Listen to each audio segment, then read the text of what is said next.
May bisita karong adlaw sa Subo si Vice President Sara Duterte. Dito siya sa Dakbayan sa Danao ug gusta siyang tuyo ang pagpangita sa lubnganan sa iyang apuhan. Ano ang report ni Nico Sereno? Alas 8 sa buntag naabot sa Santo Tomas de Villanueva Parish si Vice President Sara Duterte. Giabi-abi siya sa mga local officials kung diin milahos sa sud sa simbahan aron mag-ampo. Naatol kini nga may gihimong baccalaureate mass apan didto ra siya sa likod mipahimutang.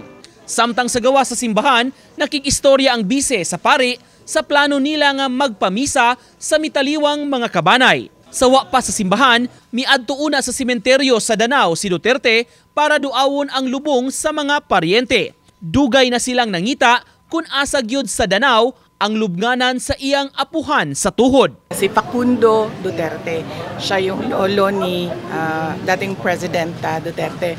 So hanggang ngayon, hindi pa namin mahanap. So every time na napapadaan ako sa Danao, doon na lang muna sa lahat ng relatives in the hope na baka nandoon yung buto somewhere. Mato di Duterte, ang iyang pagbisita kabahin sa pagpasalamat ngadto sa mga tao sa suporta ngadto sa kanhi presidente nga atua gitanggong sa the Netherlands. Hindi man isa-isa yung pagpapasalamat pero gusto ko na malaman nila na bumisita kami, dumaan kami para ipakita din sa kanila. Napakalaki ng tulong ng kanilang mga dasal.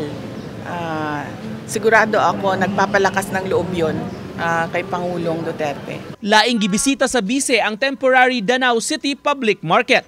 Kundiin gihangop pag-ayos sa mga manindahay ug sa publiko nga nagpanikad nga makapapicture kaniya. May ubang tindera nga gipalitan niya sa baligya ug gipanghatag rasab sa laing mga tao. Kabahin sa pagsaka sa iyang approval ratings base sa bagong survey nga gipagawas. Nagulat ako nung nakita ko yung numbers ng pagtitiwala ng mga tao sa akin dahil sa sobrang dami ng lumabas ng paninira